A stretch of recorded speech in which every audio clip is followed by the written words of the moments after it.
What's up again there, guys? Brian here, the 3 Topics Game here to share with you one of my top list videos to share with you guys today. And just as a heads up, I think this is going to be my last PlayStation top list video for a while, because I think after we go through this particular list, which is going to share my top 10 favorite PlayStation portable games, or PSP for short, I don't really think I need to tackle Vita, and I think I'm several years away from even tackling the PlayStation 5. So we've already done 4, 3, 2, 1, so I think it's time we'll hit the PSP. So if you do happen to enjoy this list by the end, please do not forget to like, share, and subscribe to track me on my future videos. And remember, if you guys have any ideas for future top list videos, or what's your best list videos, or reviews, or just discussion videos in general, or just heck, any great idea you think would be great to share on the channel, please let me know in the comments down below, and I will try to get it as soon as I can, as well as to make sure I give you a shout out at the beginning of the video. So without wasting any more time, let's start off with what I would think is my 10th favorite PlayStation portable game of all time. Starting off for number 10 on my list is going to have to go to a game that is in a franchise that I'm not the biggest fan of, and I don't actually remember too much story-wise about this game, but I do just remember fondly playing it a lot when it came out, and that is in the form of Grand Theft Auto Liberty City Stories. Now, I know that this is kind of probably one of the more forgettable Grand Theft Auto games in the franchise, and I perfectly understand that, but I just remember spending a lot of time playing this one. Now, in terms of story, the only thing that I do remember is that you play as a character named Tony, and he's coming back to town just to kind of reestablish his roots, and I think he's part of the Italian mafia. And that's about it. As far as everything that you do in Grand Theft Auto Liberty City Stories, it pretty much follows the traditional style of Grand Theft Auto games at that time. So you're pretty much doing the same sort of thing. You're getting into shootouts. You're transporting one person to another, trying to keep himself, trying to recover. Just any typical mission you can remember during that period of time. I think this game kind of just follows that same trend. I don't put it very high simply because, again, I don't remember a lot of specifics about it, like any particular mission or too many of the side characters. I do remember a few key moments that are a little bit disturbing, but I just remember having a lot of fun with this game. So that's why I would have to give it as number 10 on my list. Going into 9 is a game that I am 100% positive absolutely no one watching this video will remember ever came out or even exists. But for those of you who are a big fan of the 2007 film called 300, directed by Zack Snyder, a lot of you might remember that there actually was a PSP game that came out for it. In fact, I think this is the only game that came out for that movie, and it was titled 300 March to Glory. Now, this was a classic hack and slash action game that allowed you to take on the role of Leonidas during the Battle of Thermopylae. I know it was pretty much just an open world, just not really open world, but kind of open section hack and slash. You would attack the Persians with multiple different attacks. There were certain sequences where you actually took control of a phalanx and you had to either strike at an opposing wave or you had to put your shield in order to defend yourself from arrow fire. This was surprisingly a somewhat big game because there were multiple different areas and multiple different levels. And believe it or not, there was actually a section of this game that allowed you to play as Leonidas' son, actually fighting in a number of battles after the Battle of Thermopylae. So I do think I really liked how it not only connected you to the films, but the events that happened after the films. I absolutely love its style of cutscenes where it was kind of done like this comic book style. And a lot of people don't know that the 300 film is actually based off of a comic book, or a kind of a rendition of a comic book series or comic book. So I really liked how they kind of went back to the origins of telling the story in the style that it was originally told. But yeah, I had a lot of fun with this game. This is actually something I would like to try to find some way to go back and replay it again, just because I had so much fond memories, but it's kind of hard to play it. But yeah, I don't know, maybe if I find a copy of it on eBay, maybe I'll be able to put it in my old PlayStation Portable and play it again. So yeah, that's why it's number 9 on my list. Taking on the number 8 spot is going to have to go to Killzone Liberation. Now, this is a game that I believe came out between the periods of Killzone 1 and Killzone 2. And it pretty much takes place after the events of Killzone 1 and kind of sets up the events of Killzone 2. So it kind of establishes the last remnants of the Helghast force that were on Vecta and the retreat in order to get back to Helgon, and kind of taking on the role of Templar, who was the primary main character in the first Killzone game, as he kind of fights his way through a series of kind of interesting battles in order to kind of recover some information, or figure out exactly what the Helghast are doing in their final days of retreat to get off Vecta. I think the combat system was a little bit unique because it was kind of done on like a top view, and you had to control your player in certain in like certain directions and angles. It was kind of weird to describe. It was kind of weird to get used to it, but I do remember actually having a good amount of time playing this game.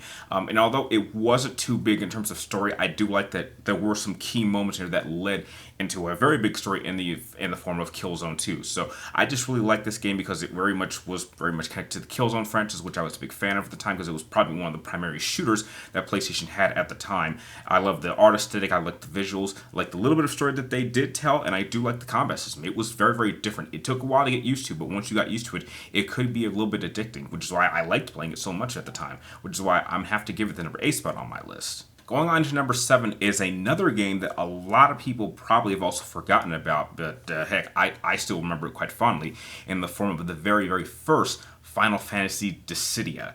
Now, a lot of people don't remember this, but remember, there was also a fighting game series that involved Final Fantasy characters. It was a fighting game Final Fantasy game, so this was one of the few times that a RPG franchise kind of ventured out of its comfort zone and tried to do a different style of gameplay. And I think for the most part, I think Dissidia was actually pretty successful, and they made 3 games of this. There was 3 different games, so so technically there's a trilogy of Final Fantasy Dissidia games. And I do recall that the most recent Dissidia game, which came out a number of years ago, they actually did make a fighting arcade cabinet for it. So that's actually pretty cool, also. But this game, it pretty much took 12 characters, or I believe it's 10. I think it's the 10 primary characters, protagonists for Final Fantasy games, and they took the 10 primary antagonists of the games and pretty much allowed you to just have them fight in specific locations that are familiar to the Final Fantasy kind of lore.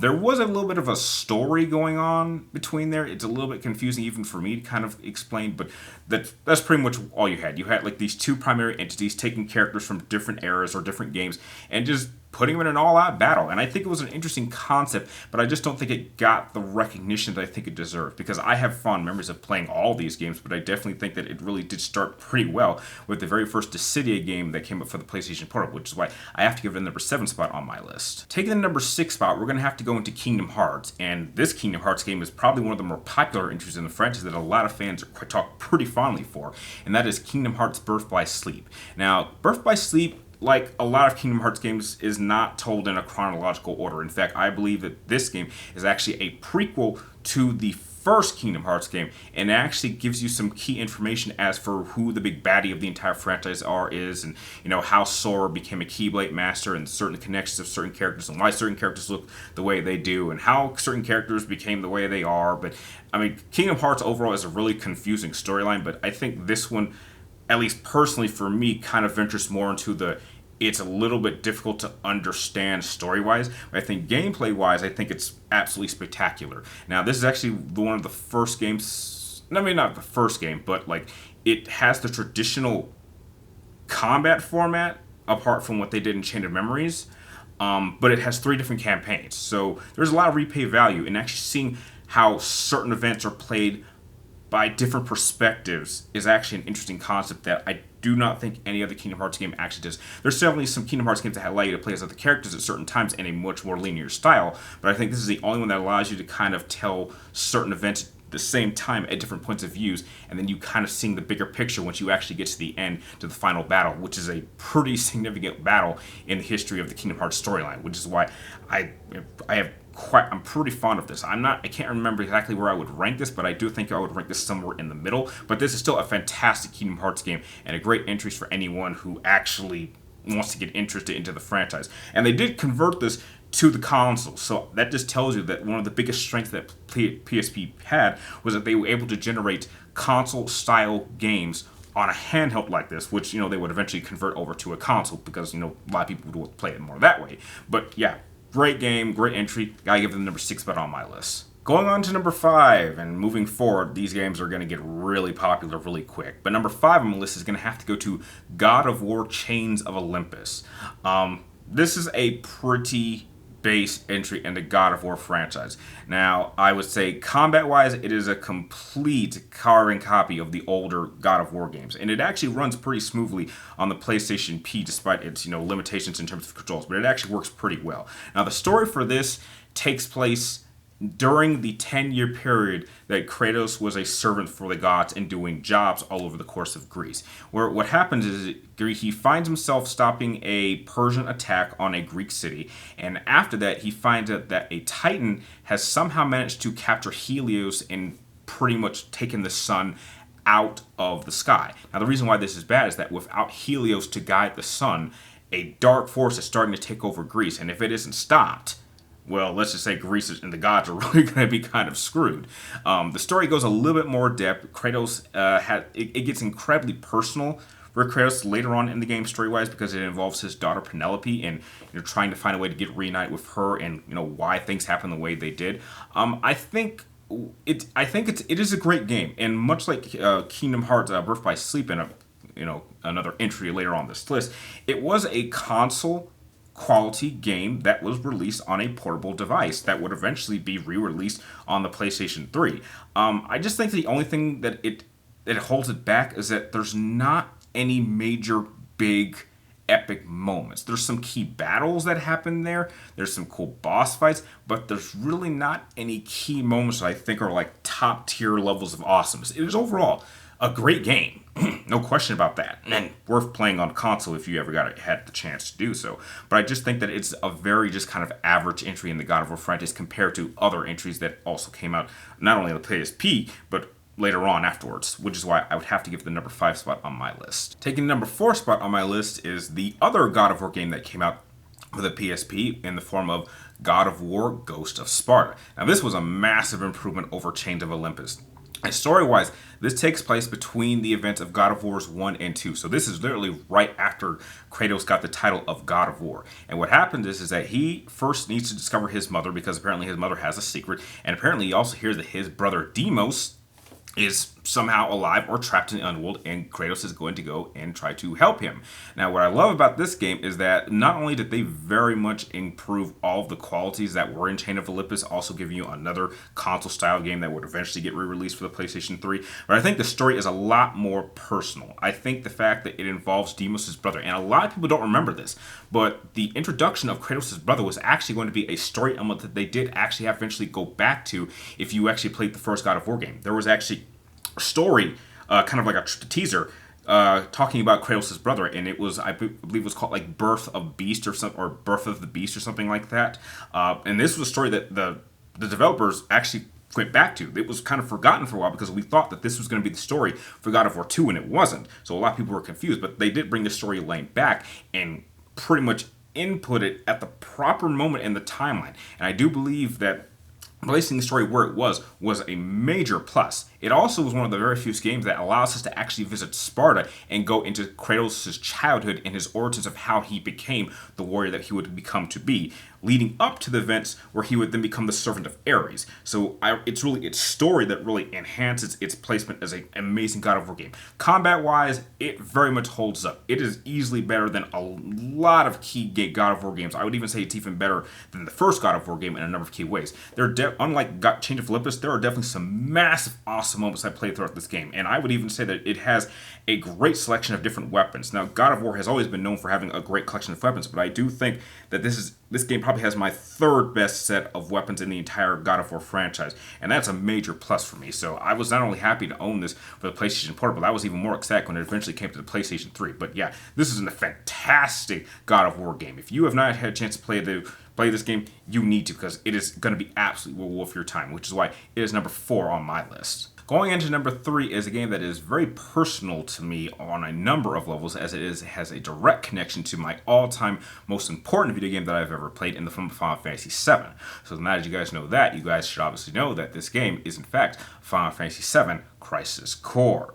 Now, this game is a direct prequel immediately before the events of Final Fantasy VII. Now, instead of following the events of Cloud Strife as the main protagonist of Final Fantasy VII, it actually follows the events of Zack Fair, who was the person who was the best friend of Cloud and is the person whose memories that Cloud kind of blends into his own that we actually see throughout the course of Final Fantasy VII.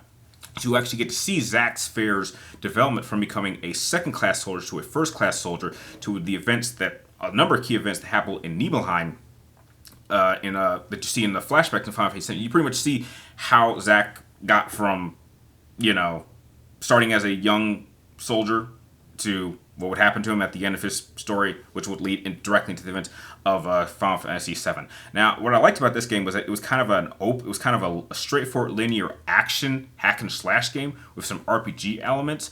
But I absolutely love the story. I absolutely love the chemistry and the character of Zack Fair. They definitely went more in depth. I think the performances, voice acting wise, were great. It was just a fantastic story. It did an amazing job, which is why it saddens me that they sort of threw that all in the trash with the so-called remake, as all these remakes seem to do. They just cannot seem to leave this stuff alone. But I'm not going to go into a rant right now. But all you need to know is that I love the original version of this game. I still love it to this day. It's the only one I choose to acknowledge because it's still a fantastic game. But yeah, it's just, I love its style of combat. I still love it of gameplay. I love the story that it told, kind of going over Zack's development and, seeing some characters that will become more important in later entries in the Final Fantasy VII franchise. So yeah, that's why it's number 3 on my list. Taking the number 2 spot, we're going to have to go into my favorite video game franchise of all time in the form of the Metal Gear Solid series. And the number 2 spot on my list is going to have to go to Metal Gear Solid Peace Walker. Now, this is a fantastic PSP game. Another console quality game that a lot of people have fond memories of. Now, this one has you take control of Naked Snake, or as he's known by this time, known as Big Boss, and he kind of goes on another mission in order to stop some organization. He runs into some crazy ass weapons that are going to be pretty instrumental in his development of the Outer Haven base that is, plays a part in a number of key moments that happen throughout the Metal Gear Solid story.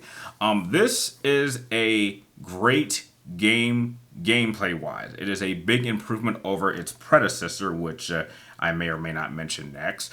I think story wise, it does a pretty good job of kind of going through Big Boss as a character and kind of showing him as a leader.